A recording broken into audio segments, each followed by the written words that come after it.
أعوذ بالله من الشيطان الرجيم. بسم الله الرحمن الرحيم. قد أفلح المؤمنون الذين هم في صلاتهم خاشعون والذين هم عن اللغو معرضون والذين هم للزكاة فاعلون والذين هم لفروجهم حافظون إلا على أزواجهم أو ما ملكت أيمانهم فإنهم غير ملومين فمن ابتغى وراء ذلك فأولئك هم العادون والذين هم لأماناتهم وعهدهم راعون والذين هم على صلواتهم يحافظون أولئك هم الوارثون الذين يرثون الفردوس هم فيها خالدون ولقد خلقنا الإنسان من سلالة من طين ثم جعلناه نطفة في قرار مكين ثم خلقنا النطفة علقة فخلقنا العلقة مضغة فخلقنا المضغة عظاما فكسونا العظام لحما ثم أنشأناه خلقا آخر فتبارك الله أحسن الخالقين ثم إنكم بعد ذلك لميتون ثم إنكم يوم القيامة تبعثون ولقد خلقنا فوقكم 7 طرائق وما كنا عن الخلق غافلين وأنزلنا من السماء ماء بقدر فأسكناه في الأرض وإنا على ذهاب به لقادرون فأنشأنا لكم به جنات من نخيل وأعناب لكم فيها فواكه كثيرة ومنها تأكلون وشجرة تخرج من طور سيناء تنبت بالدهن وصبغ للآكلين وإن لكم في الأنعام لعبرة نسقيكم مما في بطونها ولكم فيها منافع كثيرة ومنها تأكلون وعليها وعلى الفلك تحملون ولقد أرسلنا نوحا إلى قومه فقال يا قوم اعبدوا الله ما لكم من إله غيره أفلا تتقون فقال الملأ الذين كفروا من قومه ما هذا إلا بشر مثلكم يريد أن يتفضل عليكم ولو شاء الله لأنزل ملائكة ما سمعنا بهذا في آبائنا الأولين إن هو إلا رجل به جنة فتربصوا به حتى حين قال رب انصرني بما كذبون فأوحينا إليه أن اصنع الفلك بأعيننا ووحينا فإذا جاء أمرنا وفاردت النور فاسلك فيها من كل زوجين 2 وأهلك إلا من سبق عليه القول منهم ولا تخاطبني في الذين ظلموا إنهم مغرقون فإذا استويت أنت ومن معك على الفلك فقل الحمد لله الذي نجانا من القوم الظالمين وقل رب أنزلني منزلا مباركا وأنت خير المنزلين إن في ذلك لآيات وإن كنا لمبتلين ثم أنشأنا من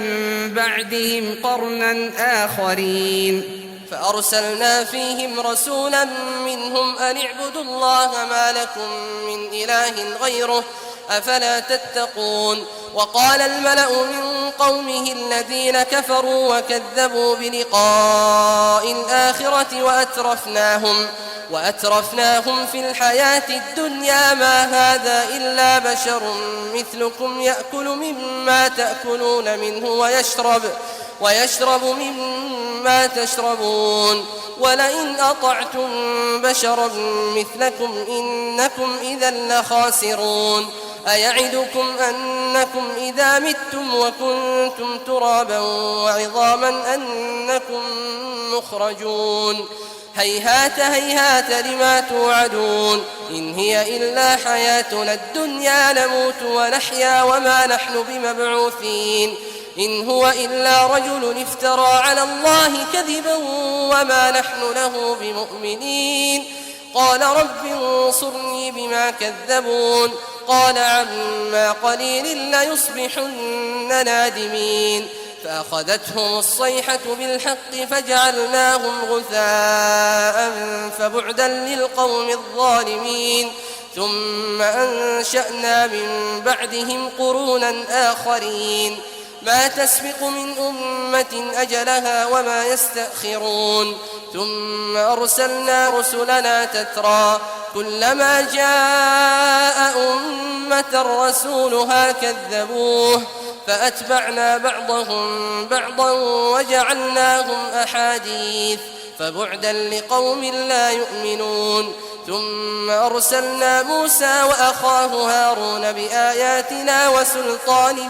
مبين إلى فرعون وملئه فاستكبروا وكانوا قوما عالين فقالوا أنؤمن لبشرين مثلنا وقومهما لنا عابدون فكذبوهما فكانوا من المهلكين ولقد آتينا موسى الكتاب لعلهم يهتدون وجعلنا ابن مريم وأمه آية وآويناهما إلى ربوة ذات قرار ومعين يا أيها الرسل كلوا من الطيبات واعملوا صالحا إني بما تعملون عليم وإن هذه أمتكم أمة واحدة وأنا ربكم فاتقون فتقطعوا أمرهم بينهم زبرا كل حزب بما لديهم فرحون فذرهم في غمرتهم حتى حين أيحسبون أن ما نمدهم به من مال وبنين نسارع لهم في الخيرات بل لا يشعرون إن الذين هم من خشية ربهم مشفقون والذين هم بآيات ربهم يؤمنون والذين هم بربهم لا يشركون والذين يؤتون ما آتوا وقلوبهم وجلة أنهم إلى ربهم راجعون أولئك يسارعون في الخيرات وهم لها سابقون ولا نكلف نفسا إلا وسعها ولدينا كتاب ينطق بالحق وهم لا يظلمون بل قلوبهم في غمرة من هذا ولهم أعمال من دون ذلك هم لها عاملون حتى إذا أخذنا مترفيهم بالعذاب إذا هم يجأرون لا تجأروا اليوم إنكم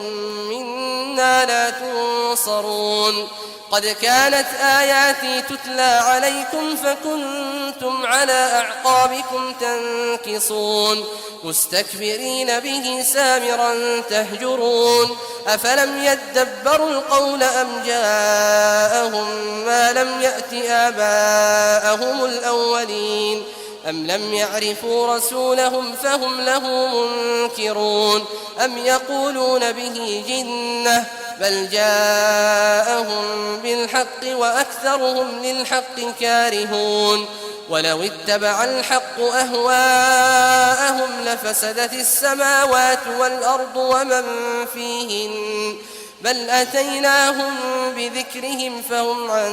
ذكرهم معرضون أم تسألهم خرجا فخراج ربك خير وهو خير الرازقين وإنك لتدعوهم إلى صراط مستقيم وإن الذين لا يؤمنون بالآخرة عن الصراط لناكبون ولو رحمناهم وكشفنا ما بهم من ضر للجوا في طغيانهم يعمهون ولقد أخذناهم بالعذاب فما استكانوا لربهم وما يتضرعون حتى إذا فتحنا عليهم بابا ذا عذاب شديد إذا هم فيه مبلسون وهو الذي أنشأ لكم السمع والأبصار والأفئدة قليلا ما تشكرون وهو الذي ذرأكم في الأرض وإليه تحشرون وهو الذي يحيي ويميت وله اختلاف الليل والنهار أفلا تعقلون بل قالوا مثل ما قال الأولون قالوا أئذا متنا وكنا ترابا وعظاما أئنا لمبعوثون لقد وعدنا نحن وآباؤنا هذا من قبل إن هذا إلا أساطير الأولين قل لمن الأرض ومن فيها إن كنتم تعلمون سيقولون لله قل أفلا تذكرون قل من رب السماوات السبع ورب العرش العظيم سيقولون لله قل أفلا تتقون قل من بيده ملكوت كل شيء وهو يجير ولا يجار عليه إن كنتم تعلمون سيقولون لله قل فأنى تسحرون بل أتيناهم بالحق وإنهم لكاذبون ما اتخذ الله من ولد وما كان معه من إله إذا لذهب كل إله بما خلق ولعلى بعضهم على بعض سبحان الله عما يصفون عالم الغيب والشهادة فتعالى عما يشركون قل رب إما تريني ما يوعدون رب فلا تجعلني في القوم الظالمين وإنا على أن نريك ما نعدهم لقادرون ادفع بالتي هي أحسن السيئة نحن أعلم بما يصفون وقل رب أعوذ بك من همزات الشياطين وأعوذ بك رب أن يحضرون حتى إذا جاء أحدهم الموت قال رب ارجعون لعلي أعمل صالحا فيما تركت كلا إنها كلمة هو قائلها ومن ورائهم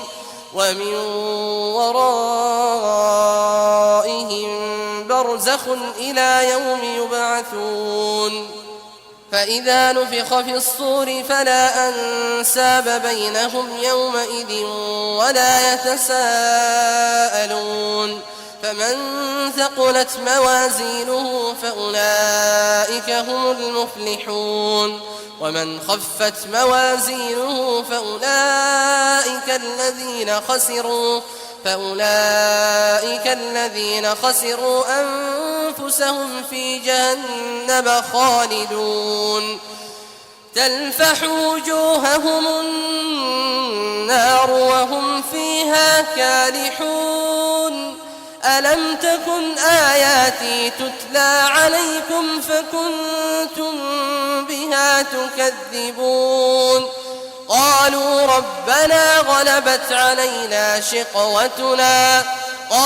ربنا غلبت علينا شقوتنا وكنا قوما ضالين ربنا أخرجنا منها فإن عدنا فإنا ظالمون قال اخسئوا فيها ولا تكلمون إنه كان فريق من عبادي يقولون ربنا آمنا فاغفر لنا وارحمنا وأنت خير الراحمين فاتخذتموهم سخريا حتى أنسوكم ذكري وكنتم منهم تضحكون إني جزيتهم اليوم بما صبروا أنهم هم الفائزون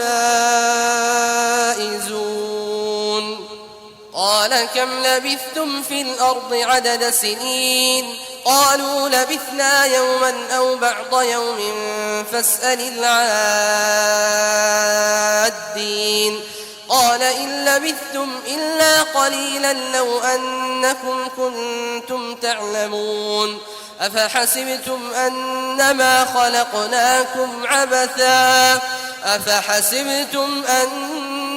خلقناكم عبثا وأنكم إلينا لا ترجعون فتعالى الله الملك الحق لا إله إلا هو رب العرش الكريم ومن يدع مع الله إلها آخر لا برهان له به فإنما حسابه عند ربه إنه لا يفلح الكافرون وقل رب اغفر وارحم وأنت خير الراحمين بسم الله الرحمن الرحيم سورة أنزلناها وفرضناها وأنزلنا فيها آيات بينات لعلكم تذكرون الزانية والزاني فاجلدوا كل واحد منهما 100 جلدة ولا تأخذكم بهما رأفة في دين الله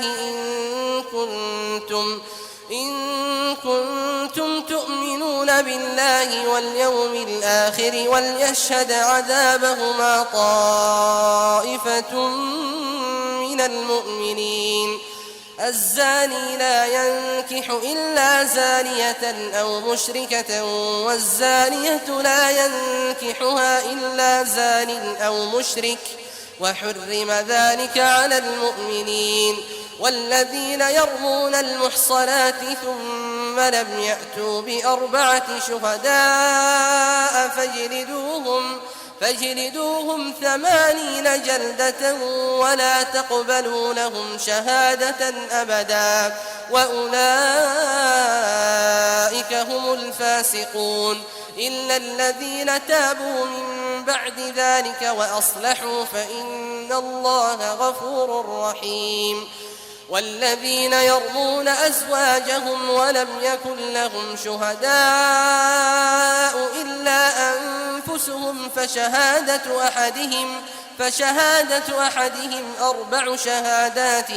بالله إنه لمن الصادقين والخامسة أن لعنة الله عليه إن كان من الكاذبين ويدرأ عنها العذاب أن تشهد 4 شهادات بالله إنه لمن الكاذبين والخامسة أن غضب الله عليها إن كان من الصادقين ولولا فضل الله عليكم ورحمته وأن الله تواب حكيم إن الذين جاءوا بالإفك عصبة منكم لا تحسبوه شرا لكم بل هو خير لكم لكل امرئ منهم ما اكتسب من الإثم والذي تولى كبره منهم له عذاب عظيم لولا إذ سمعتموه ظن المؤمنون والمؤمنات بأنفسهم خيرا وقالوا هذا إفك مبين لولا جاءوا عليه بأربعة شهداء فإذ لم يأتوا بالشهداء فأولئك عند الله هم الكاذبون ولولا فضل الله عليكم ورحمته في الدنيا والآخرة لمسكم فيما أفضتم فيه عذاب عظيم إذ تلقونه بألسنتكم وتقولون بأفواهكم ما ليس لكم به علم وتحسبونه هينا وهو عند الله عظيم ولولا إذ سمعتموه قلتم ما يكون لنا أن نتكلم بهذا سبحانك هذا بهتان عظيم يعظكم الله أن تعودوا لمثله أبدا إن كنتم مؤمنين ويبين الله لكم الآيات والله عليم حكيم إن الذين يحبون أن تشيع الفاحشة في الذين آمنوا لهم عذاب أليم في الدنيا والآخرة والله يعلم وأنتم لا تعلمون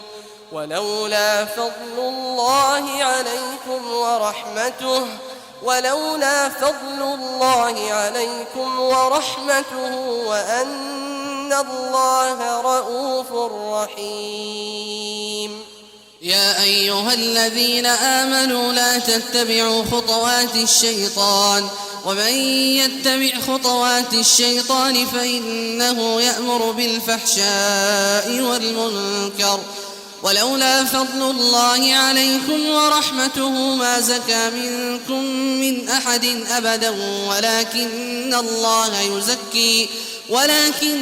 الله يزكي من يشاء والله سميع عليم ولا يأتل أولو الفضل منكم والسعة أن يؤتوا أولي القربى والمساكين والمهاجرين في سبيل الله وليعفوا وليصفحوا ألا تحبون أن يغفر الله لكم والله غفور رحيم إن الذين يرمون المحصنات الغافلات المؤمنات لعنوا في الدنيا والآخرة ولهم عذاب عظيم يوم تشهد عليهم ألسنتهم وأيديهم وأرجلهم بما كانوا يعملون يومئذ يوفيهم الله دينهم الحق ويعلمون أن الله هو الحق المبين الخبيثات للخبيثين والخبيثون للخبيثات والطيبات للطيبين والطيبون للطيبات أولئك مبرؤون مما يقولون لهم مغفرة ورزق كريم يا أيها الذين آمنوا لا تدخلوا بيوتا غير بيوتكم حتى تستأنسوا وتسلموا على أهلها ذلكم خير لكم لعلكم تذكرون فإن لم تجدوا فيها أحدا فلا تدخلوها حتى يؤذن لكم وإن قيل لكم ارجعوا فارجعوا هو أزكى لكم والله بما تعملون عليم ليس عليكم جناح أن تدخلوا بيوتا غير مسكونة فيها متاع لكم والله يعلم ما تبدون وما تكتمون قل للمؤمنين يغضوا من أبصارهم ويحفظوا فروجهم ذلك أزكى لهم إن الله خبير بما يصنعون وقل للمؤمنات يغضضن من أبصارهن ويحفظن فروجهن ولا يبدين زينتهن إلا ما ظهر منها وليضربن بخمرهن على جيوبهن ولا يبدين زينتهن إلا لبعولتهن أو آبائهن أو آباء بعولتهن أو أبنائهن أو أبناء بعولتهن أو إخوانهن أو بني إخوانهن أو بني أخواتهن أو نسائهن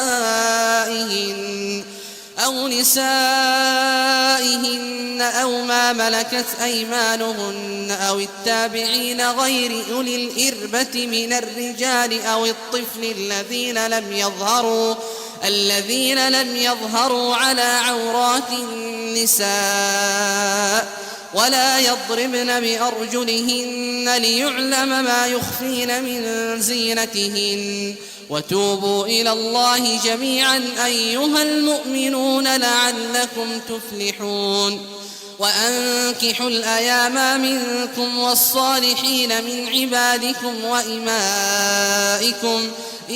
يكونوا فقراء يغنهم الله من فضله والله واسع عليم وليستعفف الذين لا يجدون نكاحا حتى يغنيهم الله من فضله والذين يبتغون الكتاب مما ملكت أيمانكم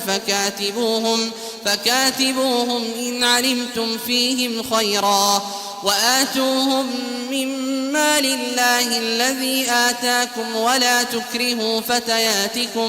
ولا تكرهوا فتياتكم على البغاء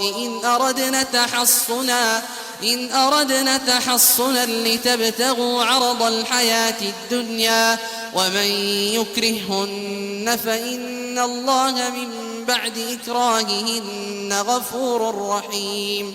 ولقد أنزلنا إليكم آيات مبينات ومثلا من الذين خلوا من قبلكم وموعظة للمتقين الله نور السماوات والأرض مثل نوره كمشكاة فيها المصباح في زجاجة الزجاجة كأنها كوكب دري يوقد من شجرة مباركة زيتونة لا شرقية ولا غربية يكاد زيتها يضيء ولو لم تمسسه نار نور على نور يهدي الله لنوره من يشاء ويضرب الله الأمثال للناس والله بكل شيء عليم في بيوت أذن الله أن ترفع ويذكر فيها اسمه يسبح له فيها بالغدو والآصال رجال لا تلهيهم تجارة ولا بيع عن ذكر الله وإقام الصلاة وإيتاء الزكاة يخافون يوما تتقلب فيه القلوب والأبصار ليجزيهم الله أحسن ما عملوا ويزيدهم من فضله والله يرزق من يشاء بغير حساب والذين كفروا أعمالهم كسراب بقيعة يحسبه الظمآن ماء حتى إذا جاءه لم يجده شيئا ووجد الله عنده فوفاه حسابه والله سريع الحساب أو كظلمات في بحر لجي يغشاه موج من فوقه سحاب ظلمات بعضها فوق بعض إذا أخرج يده لم يكد يراها ومن لم يجعل الله له نورا فما له من نور ألم ألم تر أن الله يسبح له من في السماوات والأرض والطير صافات كل قد علم صلاته وتسبيحه والله عليم بما يفعلون ولله ملك السماوات والأرض وإلى الله المصير ألم تر أن الله يزجي سحابا ثم يؤلف بينه ثم يجعله ركاما فترى الودق يخرج من خلاله وينزل من السماء من جبال فيها من برد فيصيب به من يشاء ويصرفه عن من يشاء يكاد سنا برقه يذهب بالأبصار يقلب الله الليل والنهار إن في ذلك لعبرة لأولي الأبصار والله خلق كل دابة من ماء فمنهم من يمشي على بطنه ومنهم من يمشي على رجلين ومنهم من يمشي على أربع يخلق الله ما يشاء إن الله على كل شيء قدير لقد أنزلنا آيات مبينات والله يهدي من يشاء إلى صراط مستقيم ويقولون آمنا بالله وبالرسول وأطعنا ثم يتولى فريق منهم من بعد ذلك وما أولئك بالمؤمنين وإذا دعوا إلى الله ورسوله ليحكم بينهم إذا فريق منهم معرضون وإن يكن لهم الحق يأتوا إليه مذعنين أفي قلوبهم مرض أم ارتابوا أم يخافون أن يحيف الله عليهم ورسوله بل أولئك هم الظالمون إنما كان قول المؤمنين إذا دعوا إلى الله ورسوله ليحكم بينهم أن يقولوا سمعنا وأطعنا وأولئك هم المفلحون ومن يطع الله ورسوله ويخشى الله ويتقه فأولئك هم الفائزون وأقسموا بالله جهد أيمانهم لئن أمرتهم ليخرجن قل لا تقسموا طاعة معروفة إن الله خبير بما تعملون قل أطيعوا الله وأطيعوا الرسول فإن تولوا فإنما عليه ما حمل وعليكم ما حملتم وإن تطيعوه تهتدوا وما على الرسول إلا البلاغ المبين وعد الله الذين آمنوا منكم وعملوا الصالحات ليستخلفنهم في الأرض كما استخلف الذين من قبلهم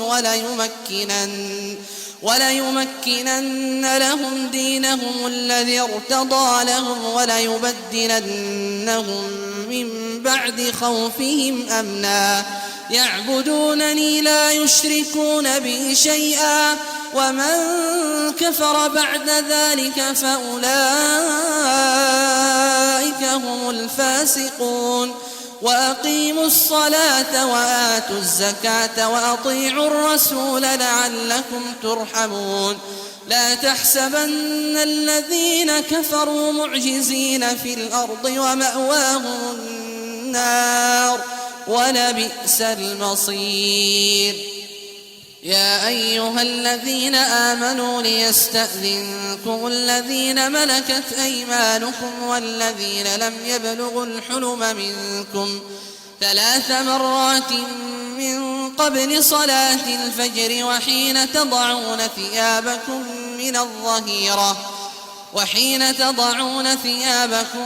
من الظهيرة ومن بعد صلاة العشاء 3 عورات لكم ليس عليكم ولا عليهم جناح بعدهن طوافون عليكم بعضكم على بعض كذلك يبين الله لكم الآيات والله عليم حكيم. وإذا بلغ الأطفال منكم الحلم فليستأذنوا كما استأذن الذين من قبلهم كذلك يبين الله لكم آياته والله عليم حكيم. والقواعد من النساء اللاتي لا يرجون نكاحا فليس عليهن جناح أن يضعن ثيابهن غير متبرجات بزينة وأن يستعففن خير لهن والله سميع عليم. ليس على الأعمى حرج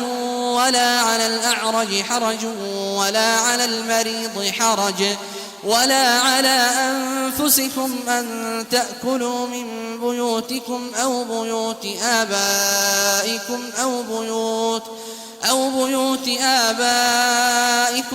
بيوت أمهاتكم أو بيوت إخوانكم أو بيوت أخواتكم أو بيوت أعمامكم أو بيوت عماتكم أو بيوت أخوالكم أو بيوت خالاتكم أو ما ملكتم مفاتحه أو صديقكم ليس عليكم جناح أن تأكلوا جميعا أو أشتاتا فإذا دخلتم بيوتا فسلموا على أنفسكم تحية من عند الله مباركة طيبة كذلك يبين الله لكم الآيات لعلكم تعقلون. إنما المؤمنون الذين آمنوا بالله ورسوله وإذا كانوا معه على أمر جامع لم يذهبوا حتى يستأذنوه إن الذين يستأذنونك أولئك الذين يؤمنون بالله ورسوله فإذا استأذنوك لبعض شأنهم فأذن لمن شئت منهم واستغفر لهم الله إن الله غفور رحيم. لا تجعلوا دعاء الرسول بينكم كدعاء بعضكم بعضا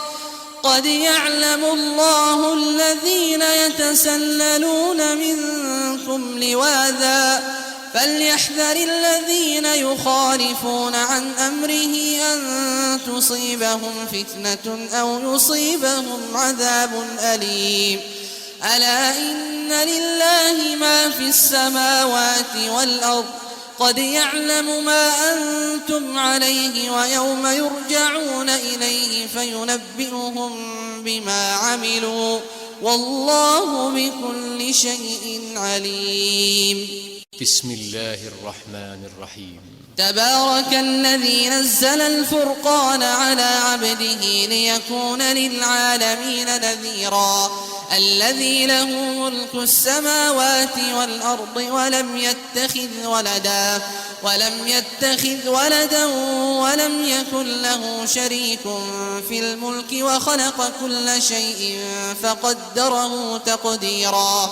واتخذوا من دونه آلهة لا يخلقون شيئا وهم يخلقون ولا يملكون لأنفسهم ضرا ولا نفعا ولا يملكون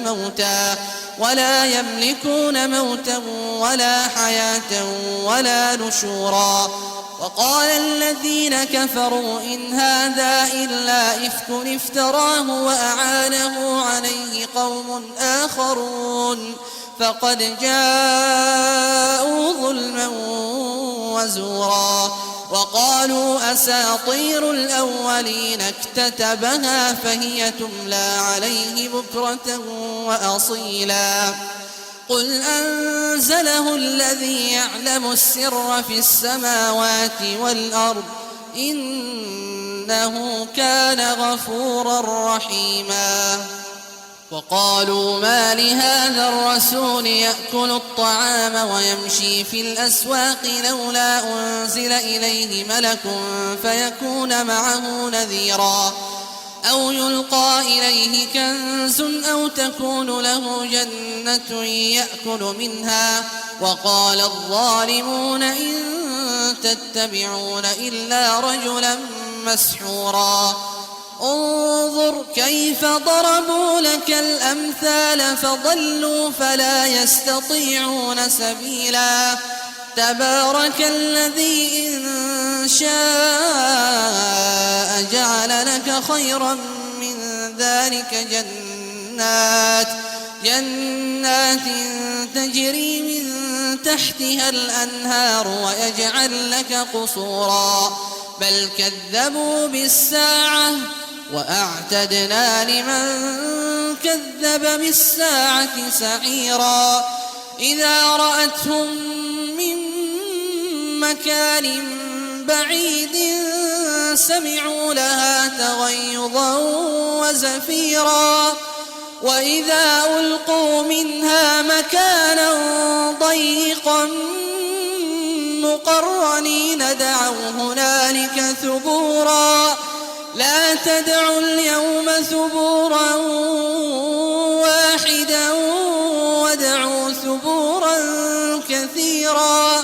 قل أذلك خير أم جنة الخلد التي وعد المتقون كانت لهم جزاء ومصيرا لهم فيها ما يشاءون خالدين كان على ربك وعدا مسئولا ويوم يحشرهم وما يعبدون من دون الله فيقول أأنتم أضللتم عبادي هؤلاء أم هم ضلوا السبيل قالوا سبحانك ما كان ينبغي لنا أن نتخذ من دونك من أولياء ولكن متعتهم وآباءهم حتى نسوا الذكر وكانوا قوما بورا فقد كذبوكم بما تقولون فما تستطيعون صرفا ولا نصرا ومن يظلم منكم نذقه عذابا كبيرا وما أرسلنا قبلك من المرسلين إلا إنهم ليأكلون الطعام